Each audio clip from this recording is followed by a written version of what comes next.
আমরা একটি ত্রিভুজ দেখতেছি, ত্রিভুজের উচ্চতা y এবং এর বেস x দেওয়া আছে এবং কোশ্চেনে বলা আছে যে এই ত্রিভুজের ক্ষেত্রফল হচ্ছে 108 সেন্টিমিটার স্কোয়ার এবং এর x এর ভ্যালু নির্ণয় করতে হবে। যে প্রশ্নটা সলভ করবে সেটার ক্ষেত্রে যে ত্রিভুজের ক্ষেত্রফল দেওয়া আছে সেটাতে দেওয়া আছে যে বেস হচ্ছে x, হাইট হচ্ছে y এবং 108। তো ত্রিভুজের ক্ষেত্রফলের সূত্র আমরা সবাই জানি। তো এই কোশ্চেনটা সলভ করার ক্ষেত্রে আমাকে যে জিনিসটা সবচেয়ে বেশি গুরুত্বপূর্ণ সেটা হচ্ছে যে প্রশ্ন বলে দিয়েছে x ও y দুইটাই কি হচ্ছে পূর্ণ সংখ্যা, মানে ভগ্নাংশ নয়, ইন্টিজার দেওয়া আছে, ইন্টিজার।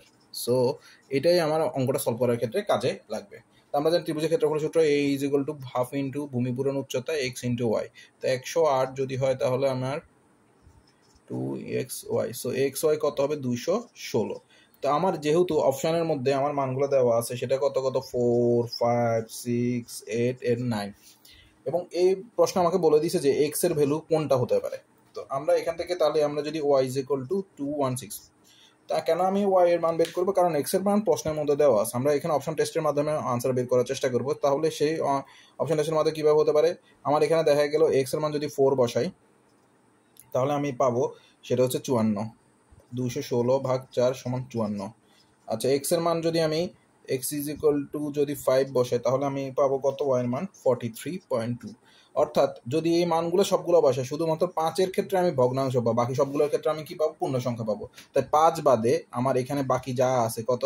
4, 6, 8, 9 সবগুলো কি হতে পারে? আনসার হতে পারে। এই অঙ্কটাকে আরেকটা ভাবে সলভ করা যেতে পারে, সেটা হচ্ছে কিভাবে? 216, যেটা আমি এখানে গুণ করার পরবর্তীতে পেয়ে যাচ্ছি, অর্থাৎ xy = কত পাচ্ছি?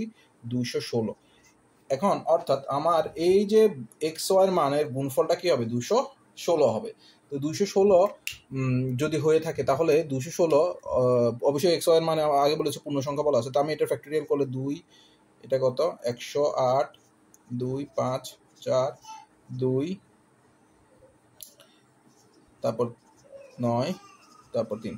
তো এখানে ফ্যাক্টরিয়াল থেকে দেখলে দেখতে পারি যে 5 বাদে 2, 2 দুগুণা 4, 6, 9 এবং 8 সবগুলোই আমার ফ্যাক্টরিয়াল বেরোয়, কিন্তু শুধুমাত্র 5 বেরোয় না। তো 5 বাদে বাকি সবগুলোই হচ্ছে আমার আনসার। ধন্যবাদ।